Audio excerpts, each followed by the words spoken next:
From Connecticut Public Radio in Hartford, this is Audacious. I'm Kyone Wolf. The world of BDSM is deeply misunderstood. And yeah, I'm talking about doms and subs and everyone in between. You can blame, in part, movies like 50 Shades of Grey, which many people in the BDSM world feel got the lifestyle dangerously wrong. So we here at Audacious thought we'd take a stab, or at least a well-meaning flogging, at correcting some of those impressions. And I know that we're all adults here, more or less, but if you do have kids with you right now, maybe it's best to listen to this one when they're not around. The same disclaimers apply for next week's show, by the way, which features 4 very different submissives. But I think it feels on brand to start with the doms. Now, a kink is defined as an unconventional sexual preference or behavior, or as a friend of mine says, kink is gourmet sex. But our guest today will demonstrate that kink may be less uncommon than you think. The dominants you'll meet today include a woman who's a fin-dom, or financial dominant, and another woman whose domination style is more sensual and playful. Although you'll learn that no matter the style a dominant commands, it's all, in many ways, playful. And you'll meet Raven. He's a dom whose disabilities often require the use of a cane or a wheelchair, and that's where his power lies. Our first guest is known by one name, Midori, and she literally wrote the book on kink. She's an international educator and author about sexuality and personal fulfillment, and one of her books is called Wild Side Sex, the Book of Kink. I asked her to help me wrap my head around what we're talking about when we talk about BDSM. Oh, goody, goody. I love this. Okay. Most people would just break out the acronym and say bondage, discipline, sadomasochism. But I have my own definition for BDSM. BDSM is childhood joyous play with adult privilege and cool toys. That sounds great. Who wouldn't be into BDSM? Yeah. Cops and robbers with shagging, or maybe not shagging. Why is that not the way people think about BDSM? Is it because we just need to get you more airtime? Yes. Okay. That's it. Actually, I presented this definition to ASEC, the American Association of Sex Educators, Therapists, and Counselors, and it was received very, very well because it's a pragmatic and realistic definition. We can separate it out into a list of activities, but if we look underneath it, what is it about? It's about play and imagination. And adulting sucks. Okay, adulting just sucks. Sometimes I get people getting a little freaked out that I'm sexualizing childhood. I'm not. I'm childing our boring ass adulthood. How would we categorize? This is maybe my attempt as a public radio host to get things nailed down that maybe are not nailed downable, but how would you categorize the different types? I'm a big old nerd, so I'm happy to go Great. there. So how do we categorize different chunks of professional dominance? Well, let's see. There are professional dominants who, and these are some general categories, okay? There are professional dominants who engage in in-person appointments, or now virtual appointments, or telephone appointments. There have been, and I'm sure still are, professional dominants who engage in entertaining through letters, or perhaps email, or even story writing, or video making.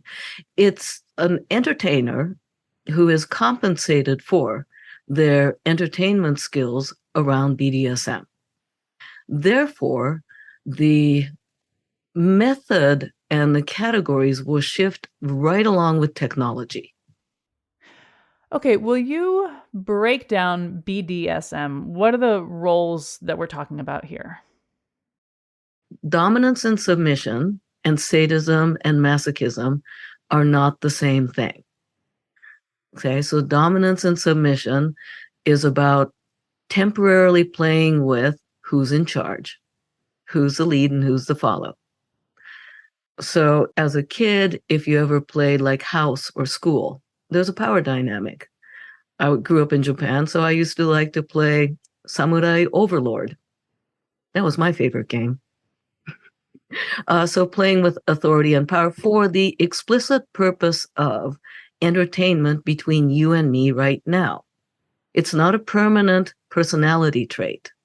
Now, sadism and masochism, this is where people get a little bit freaked out about pain. It's actually not about pain. It's about intense sensations. And intense sensations relative.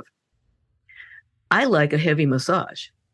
Me too. My wife likes the light touchy. It makes my skin crawl. So massage-wise, I'm more masochistic. If you like hot food, you're gustatory masochist. Yeah, if you're into that sort of thing, I'll make you some of my chili, and you will feel it. Oh yeah, I love spicy food, but I'm not always going to want the same amount of spicy. Sometimes I just want a nice potato leek soup. Sometimes I want ghost pepper and like blow fire out of my ear holes. So sadism and masochism, people get hung up on the pain, also get hung up on the clinical definition of just cruel, mean, terrible people. No, this is about, no, honey, massage me harder. No, I said harder. Okay, that's nice. Okay, just a little more harder. Thank you, honey. Now that's actually masochism. And if I want to, I know a lot of athletic people in my life, and several of them are coaches. I tell you, some of them like want to push me for my own good. So that would be sports sadist. Would you say in some ways not only is it entertainment, but it's also therapeutic? That's a touchy edge to go to. Anything can be therapeutic. But in today's American culture, the moment we start throwing out the word therapeutic, people want to jump on the bandwagon of this being a health practice. And I think there's a dark side to that, wanting to jump on this is therapy or therapeutic, because the dark side is a hidden sex negativity or hidden recreational negativity. By having to claim that it's good for me, it's whitewashing over the pure desire for want of entertainment. It can be cathartic, it can be insightful, but so can working with a sports coach. It's sometimes a way to allow ourselves some sort of on the client side, some sort of a justification, especially as we live in this very sex negative culture. So it needs to have a reason as opposed to it's fun. I also think because of what's happening with Sesta Fosta, the law that was passed a few years back, that was supposedly, the excuse was designed for protecting vulnerable people against trafficking. But it really is about controlling professional entertainers and sex work and marginalized people. So the Sesta Fosta Act has actually had the effect of taking entertainers into more vulnerable situations and causing platforms to censor their subscribers. Even somebody like me, when recently I was posting basic sex therapy information, and the social media platform nixed my post. Why? It's an effect of Sesta Fosta, because the platforms are terrified by being caught up in a lawsuit.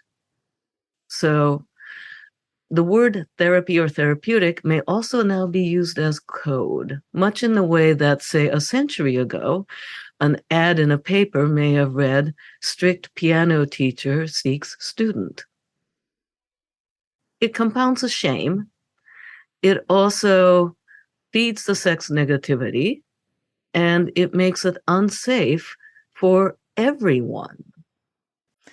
What would you say are some methods of dominance that are really uncommon currently in the United States? An emerging form of dominance is hypnodominance, playing with hypnosis. Oh, that makes me think of so many things. When I think about hypnosis, I think about power and control, but also consent and willingness, but also layers of consciousness that we don't yet quite understand. And when I think about combining that with dominance, that does give me a little bit of, that does sort of make the hair on my arm stick up. Right, because it's the intimacy of letting somebody into one's mind, not just one's body. So it's a whole different level of intimacy. So there's different ways of playing with hypnosis. That's something that's very much emerging. Also, there's the Black Widow fantasy and the blackmail fantasies.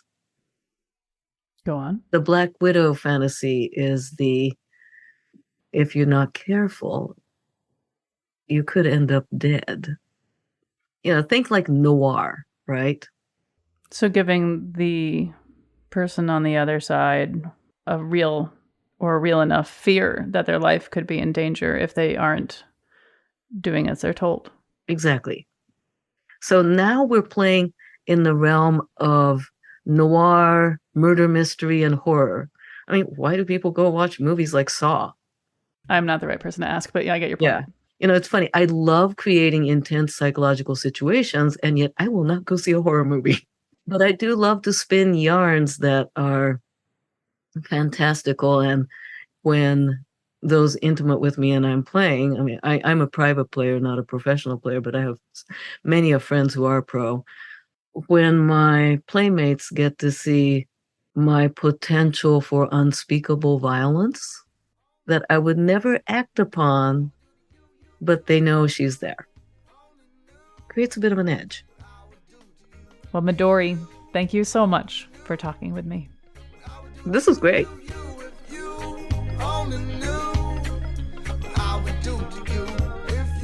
When we get back, how it feels to be a financial dominant, or FinDom. I've gotten thousands of dollars. I've gotten gift cards. I've gotten PayPal invoices. Just for existing. Just for existing. Then meet a more sensual dominant. I'm very friendly. I'm very smiley. I like to laugh a lot during my sessions, and it has served me well. And what's it like being a dominant who's also disabled? I think we have this idea that if you have these problems, you can't do this. And that's not true at all. I'm Kyone Wolf. This is Audacious. Stay with me. If you only knew what I would do to you, if you only knew what I would do to you. Oh no, I'm not a saint, nor am I one for smooth edges. When I'm around, calamity comes out to play.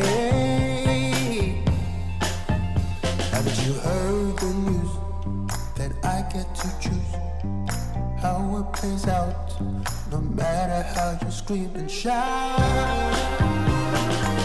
There ain't no running for me. This is Audacious.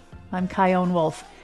In case you're just tuning in and there are young children around, a heads up, today's episode is about dominance in the world of kink. So unless you're ready to have the talk, or, well, one of many the talks with them, maybe catch the podcast later. So, okay, we're learning that there are a lot of ways to be a dominant. And right now you're going to meet two women who have made this job fit like a leather glove. Food Fetish is the name of the woman you're going to meet, who is a FinDom, or financial dominant. And she's the author of The Virtual FinDom, your beginner's guide to helping you find a pay pig. That's right. Her partners in kink are called pay pigs. We are learning so much today. Now, generally speaking, FinDoms receive money from their subs, pay pigs, oftentimes for no other reason than that these women exist. It's the giving of money almost as like a tribute that brings them gratification. These men, and it's usually men, sometimes don't even expect or even want like a peck on the cheek, a picture, or even so much as a thank you. And when there are arrangements where the pay pigs do get something in exchange, it's usually in the form of humiliation, disgust, and degradation from the FinDom. The heart wants what the heart wants. Food Fetish, in case you haven't guessed, is not her real name. She's keeping that information private because she doesn't want certain family members to know about her career.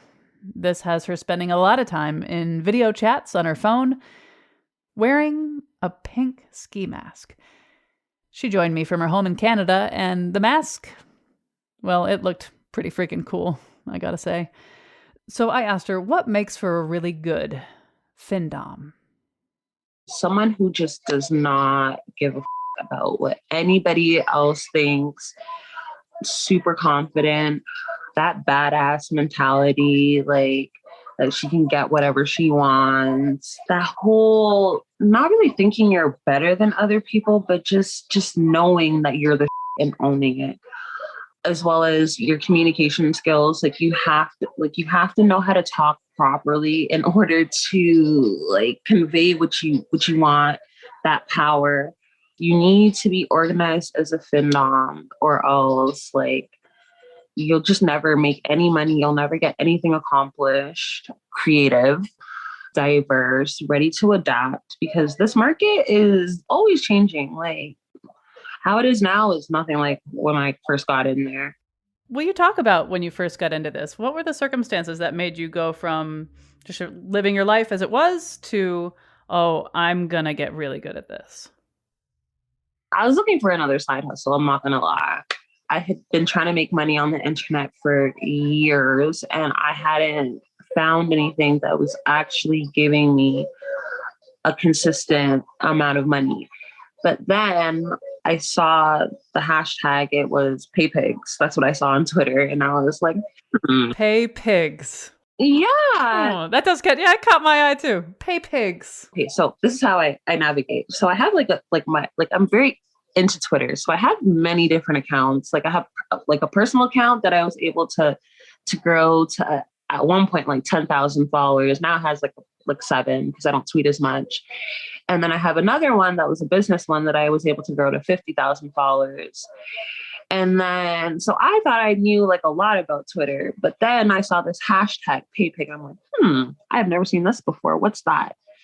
So I clicked on it, and I'm looking at all of the screenshots of women posting their Amazon gift card, the amounts that they're getting, their PayPal, invoices. And these girls are getting hundreds of dollars. And I'm just wait, what? And I kid you not, I spent the rest, I probably found it 12 o'clock a.m., in the night, morning. And I was on until the sun rose, what is this? Just going through. So now I'm scouring the internet, trying to find out what this is. And there wasn't a lot of information. And so I had to kind of just dig and just because the way I navigate the social media now is how I was able to build all my followings is just by looking at what these people are doing and kind of studying. So I did that, and yeah. But what it was back then was it was a lot easier for girls to just get on and just, oh, give me money, give me money, give me money.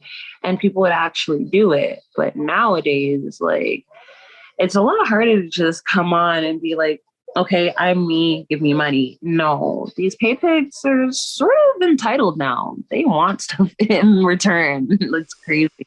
So what kind of things do they want in return lately? They want content. There's an exchange where as before there wasn't. It was just, I'm me, give me money. That's it. And that did work sometimes, yeah? And for other people as well. It did work sometimes, yeah. For the most part, okay, I've gotten thousands of dollars from people, just give me money. And they've sent it to me. I've gotten e-transfers, I've gotten gift cards, I've gotten PayPal invoices. Just for existing. Just for existing. How much money do you think you've made in total? You've been doing this since 2016. It's 2022. Ballpark. Probably coming up on 125,000 now.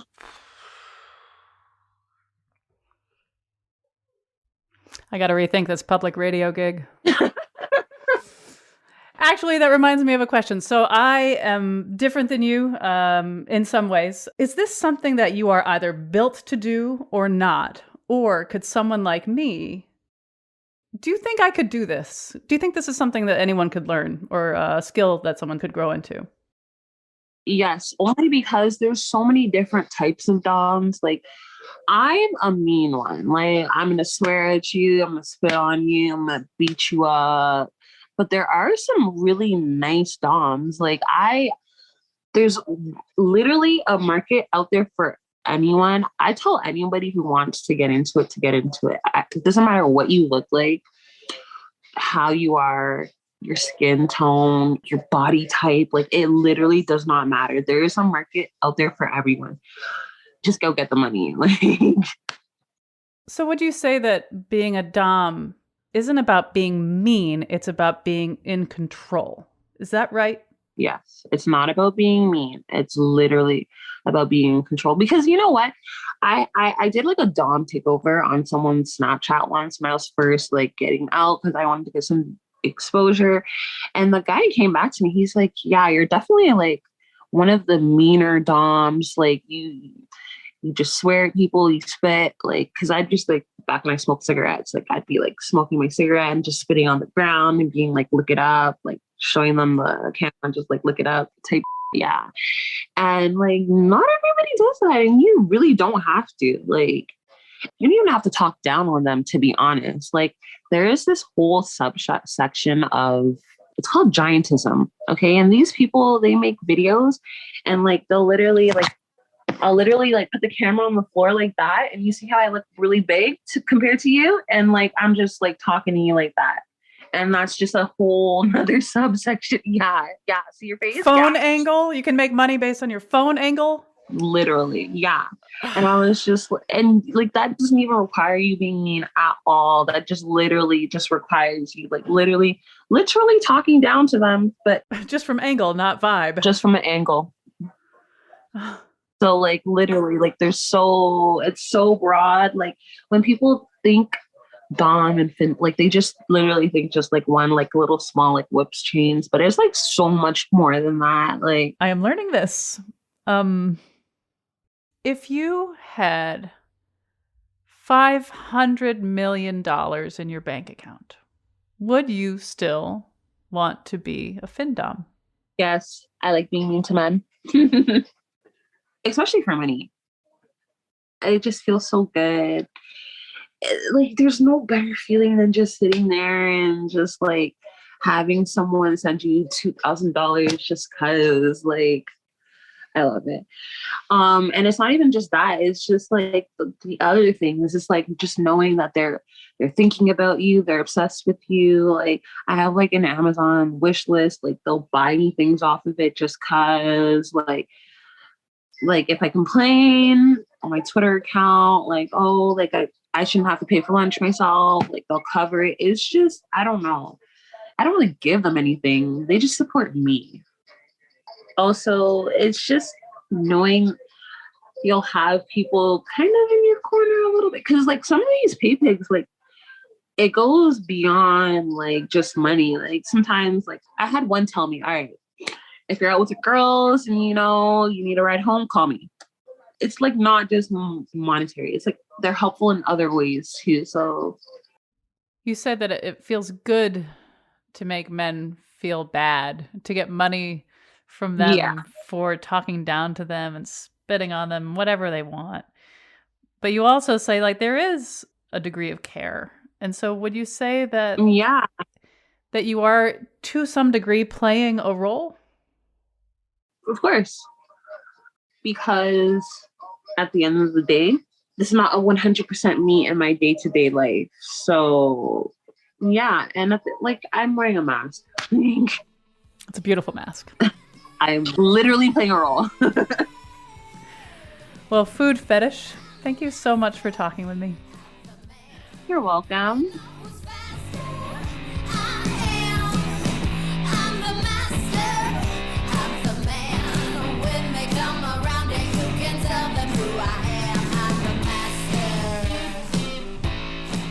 Okay, the next dom you're going to meet is not at all like the one you just met. And that, some may say, is what makes this profession so fascinating. I mean, you know the old saying, if you've met one professional dominant, you've met one professional dominant. Jade Desires is her working name, by the way, and like her counterparts on this episode, her expertise is vast and does not include sex or nudity.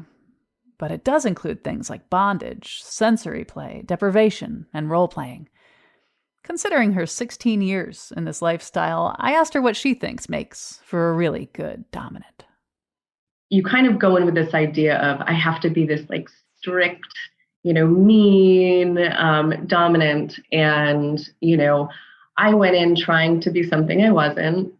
And, then over time, it's like, well, hey, I'm the dom. I can do whatever the I want. Doing what I want means being who I am. And ever since then, I have just kind of been this, I'm very friendly, I'm very smiley. I like to laugh a lot during my sessions. And it has served me well because I attract the people that I want to work with for being who I am. And so when it comes to new DOMs, I always recommend, come in, you do you. You're going to attract the people you want to play with based on your personality and what you want to do. If you start to try to be someone you're not going to enjoy yourself, and you're not going to have the longevity that a lot of the people who do have longevity in this business because of that. When you're developing yourself as a dom, are you up against that stereotype that all DOMs are mean? Yes, in a lot of ways, because, people consume porn usually before they decide to go into something like this. And so they have the idea of what a dom is. A lot of people will think, oh, you're very sexual. And there certainly can be DOMs who are sexual, but not a lot of DOMs that I know do that. And I think a lot of these people who come in, and they'll come in with me and they'll say, oh, I would love to do X, Y, and Z sexual thing with you. And you're like, that's not actually on the menu. So there is a lot of stereotypes that you have to worry about. But the great part about this is you tell people, do your research. And these days, it's actually a little bit easier to find DOMs who have a wider gamut of what their brand is. And that is people who are more sensual, people who are more sadistic, people who are super into humiliation, people who are very playful.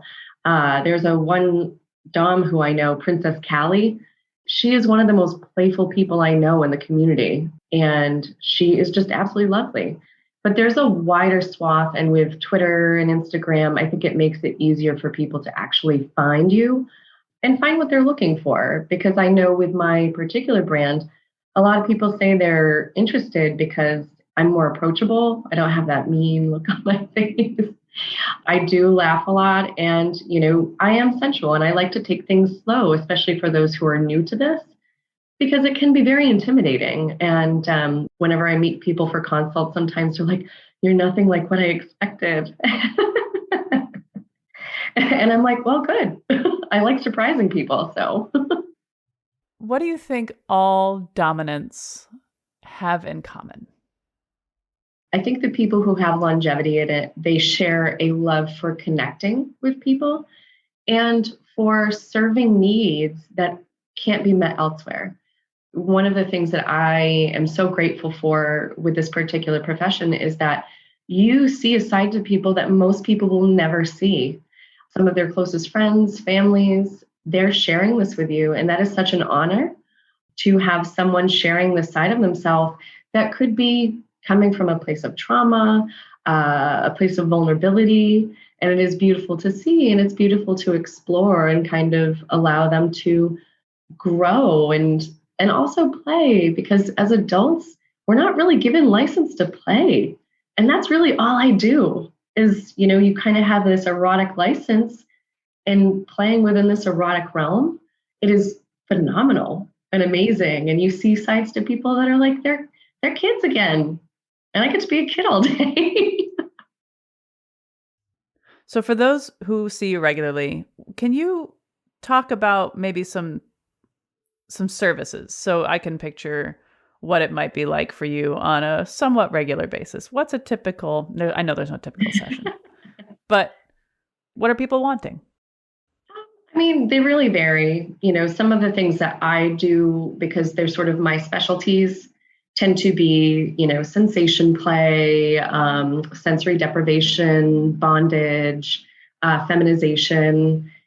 Those are kind of like the main ones that I work with. And, when I say sensation play, a lot of people think, oh, that's so nice. And I'm like, it's not always nice. Sensation runs the gamut of soft to hard. And, it can include some pretty heavy impact play, things like that. But it can be all sorts of different things. I had someone in sensory deprivation because they said, they want to be objectified and they want to be left in, a sleep sack with a hood and simply be there for when I want to use them. And that could be, 15 minutes, could be an hour. They could be a coffee table. Exactly. Put your feet up. And I mean, there's also people who simply like have a fetish that they want to enjoy. And it can be, I have this one person who likes being pied and I get to literally throw pies at them. There's clothing on and it's just laughter and ridiculousness. Do you ever pull the camera back on your life and think, this throw a pie is my life? Throw a pie. Oh, every day. I'm like, I tell my partner, my friends, I'm like, good God, my life is surreal. And it is so amazing. On your social media, I've seen you describe yourself as daddy. I've seen you describe yourself as predator. I've seen you describe yourself as goddess. Mm-hmm. And I know we're all made up of parts, like on the inside, right? Like I know we contain multitudes. And I wonder what this line of work does for how you are in touch with each of your inner goddesses, predators, daddies. Like how does this work get you more in touch with you, who you are? Honestly, it is really much like play. You get to come into this space and explore different sides of yourself. Again, I've always been a very tactile, sensory-oriented person, and that speaks to my predatory side. I love like grabbing, biting, licking, getting somebody into a space and even just looking at them and like prowling around them. It's, playing that part, the daddy part. I love a little bit of that masculine side. I grew up a little bit as a tomboy on a farm. There were all the guys down the street and, I've had a few people call me mommy, and there's only a few people who can call me mommy. And it's not a term I like, but I love daddy. Anyone can call me daddy.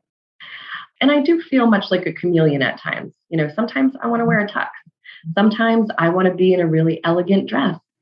Sometimes I want to be that sporty boy that you kind of like have a crush on and who might take advantage of you. Things like that. But it's a place to play and to explore the different sides of yourself. And, it's great when people come in who want to be feminized and explore their feminine side or their masculine side. And I am more than happy to help because it's amazing to see someone look in a mirror when you've transformed them in some way. And to see this like look of, oh my God, this has been inside of me. It's beautiful to see, honestly. When I think rudimentarily about kink, because I don't currently identify with having needs like that, because I don't understand it, I think of stereotypical, like someone wants to be hurt, someone wants to be demeaned, therefore they see themselves as less, and they're just indulging in seeing themselves as less, and that turns them on. I don't understand why, and all these connections just go out into the ether of, I don't get it, not like me, it's a problem that they should see a shrink about, but this is not a problem to be solved for your clients. Is that a good way to put it? This is something that they want to enjoy. Like there's a big difference in perception there. There is. And this is where life is nuanced. There are people who have come to me and have said, I want to do X, Y, and Z. And they're not coming from a healthy place as far as I'm concerned. And I understand it's purely subjective. But this is where, so there's a lot of people, clients who are like, oh, this is my therapy. And I always correct them. I said, no, this is not therapy, though it can be therapeutic in some ways.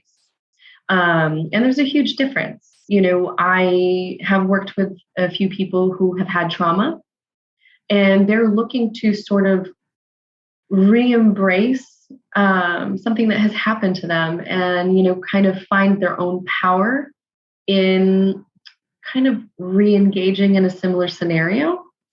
And whenever I work with someone who either seems like they have trauma or tells me they do, I usually consult with one of my friends who are therapists, and I try to make sure that I'm not doing any harm.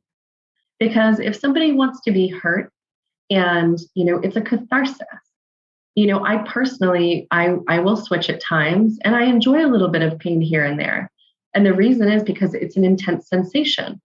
And it's similar to people who bodybuild or do these like crazy CrossFit stuff. You're literally like hurting your body, and they go through incredible, intense sensation. But that's considered acceptable, whereas, being spanked for a long time or whatnot is unacceptable. But you're still challenging your body and you're challenging your mind. And it's really interesting because I often think through, as you get older and your body has aches and pains, people who are not used to having pain, they might not process it as well as someone who's used to having pain in some way. And it's an interesting way to look at it. When someone is working through perhaps a traumatic experience, but sort of revisiting it with you when they have more autonomy and they have more control and more say in the situation, so that maybe they can re-experience it in ways that is healing, do they sometimes finish up yep, no, I feel good about that now, that memory is, in a better place now, and I want to move on to a different memory or a different desire or a different compulsion, and just sort of zigzag their way through their desires? Or do they tend to stay more or less in the same camp of wants with you? So I've only really worked with a handful of people who had pretty severe trauma that they were working through. And it's either you start to hamster wheel and you either kind of shift something to see if it changes, or you don't and you stop working with that person. Or you work with somebody who they start to explore and they think they know what they need. And then you do something different. And then they're like, oh, I want to go in this direction now. And it's like, instead of it becoming something about their trauma, it actually starts becoming about play. And that's like when I really enjoy it, because it's like, oh, this is therapeutic. And I didn't know this about myself. And now I found strength in this direction. And it's a really beautiful thing to see, like that type of evolution. Well, Jade Desires, thank you very much for talking with me. Thank you very much. This has been lovely. After the break, when using a cane and a wheelchair are part of how you get around, how does that affect the dominant dynamic? I do a lot with, the voice. Like if I say, get on the floor now, it doesn't matter if I can't get out of bed. He'll be on the floor. I'm Kyone Wolf. This is Audacious. Be right back. Sticks and stones may break my bones, but chains and whips excite me. Nah, nah, nah, come on, come on, come on. I like it, come on, come on. This is Audacious. I'm Kyone Wolf. One final discretionary note for our terrestrial radio listeners. If your kids are around, maybe listen later on the podcast, because this hour we're learning about dominance in the world of BDSM and kink. Raven Caldera of Central Massachusetts is the author of Hell on Wheels, Disabled Dominance. Because he's got lupus, rheumatoid arthritis, skeletal malformations, and congenital adrenal hyperplasia, he sometimes uses a cane or a wheelchair.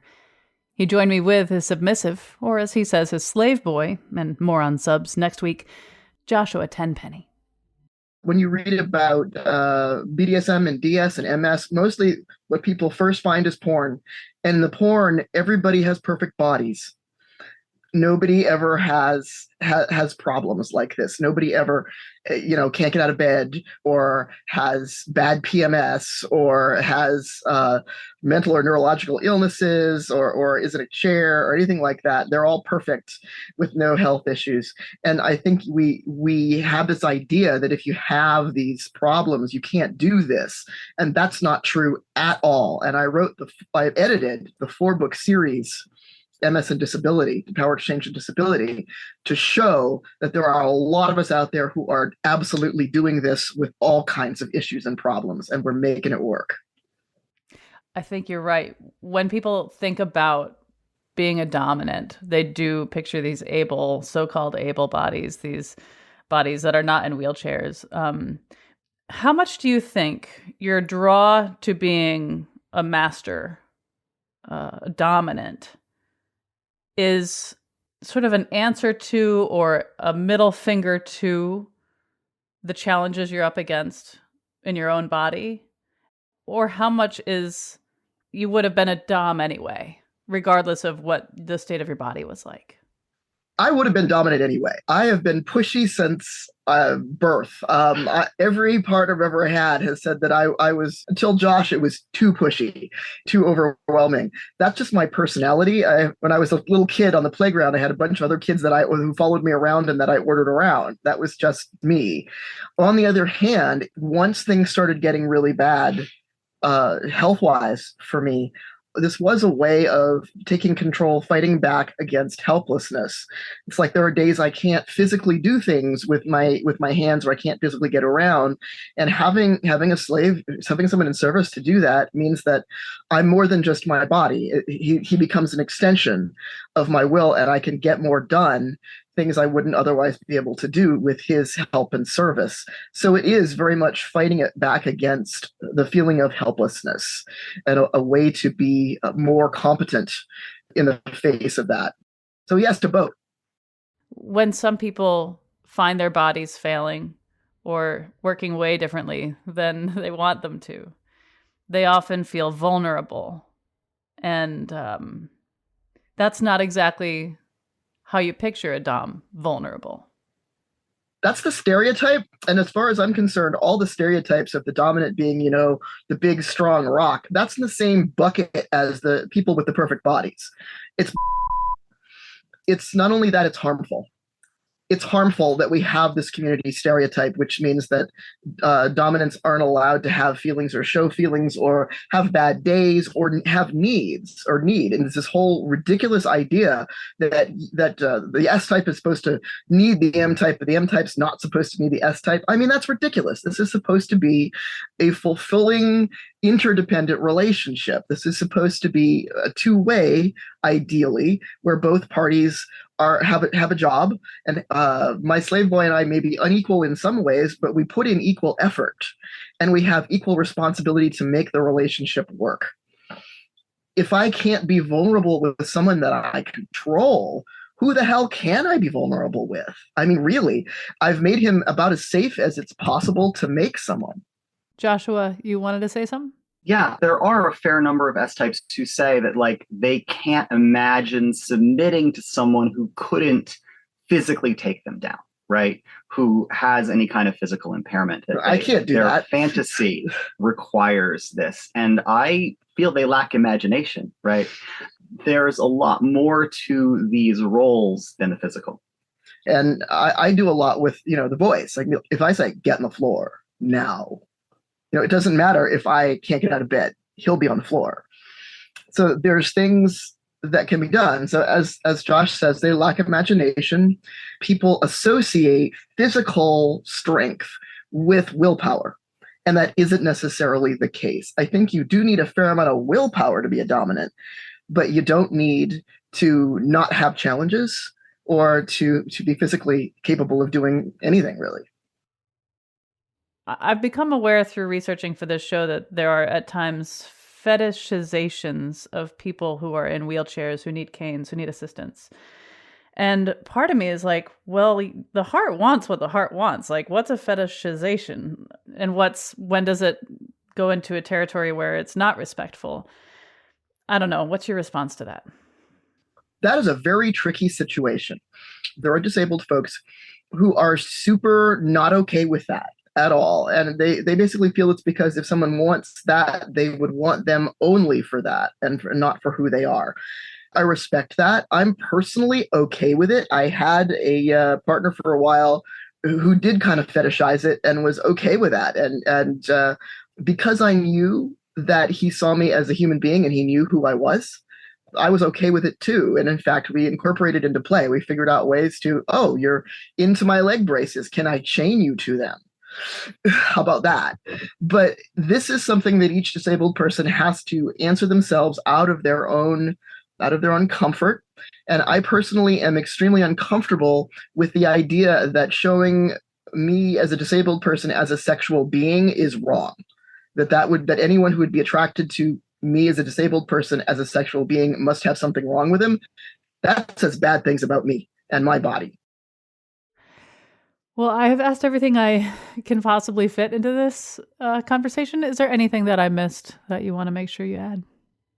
I just want to say that what has really made the difference for us, for both my disabilities and for Joshua's disabilities, is using the power dynamic as an exoskeleton, using the rules and protocols, the fact that we have this structured relationship that has rules and protocols as an exoskeleton. So instead of having protocols, for example, he doesn't have protocols about like walking 6 paces behind me or anything like that.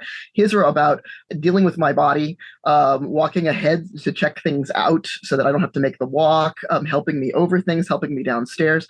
You can take a relationship that is full of rules and protocols, and you can make that into a structure that has ways to help and support the people in it with their problems and their issues.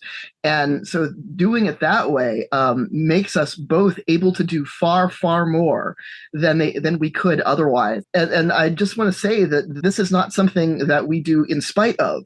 This is something that we use to make the reality better. And anyone out there who is disabled and is in a power dynamic or is starting one, please, I ask you to look at that. I ask you to look at how this can be used to help the problem. Yeah, especially if you're someone who requires a certain amount of assistance for your day-to-day activities. In whatever. That's something that can be a fundamental part of the service that this person can offer you, right? Or in the other direction, that the control that the dominant has over the submissive. There's a lot of talk about caregiving versus caretaking, and caregiving is let me assist you in achieving your goals, and caretaking is I know it's best for you, do this. Josh is very much my caregiver in that sense, and I am more his caretaker, and those two things fit very well on either side of the dynamic. But it works really well, and it can work really well, and I just really want to emphasize that. Well, Raven Caldera and Joshua Tenpenny, thank you so much for talking with me. You are quite welcome. Thank you. We'll have links and more information from all of our guests at ctpublic.org/audacious.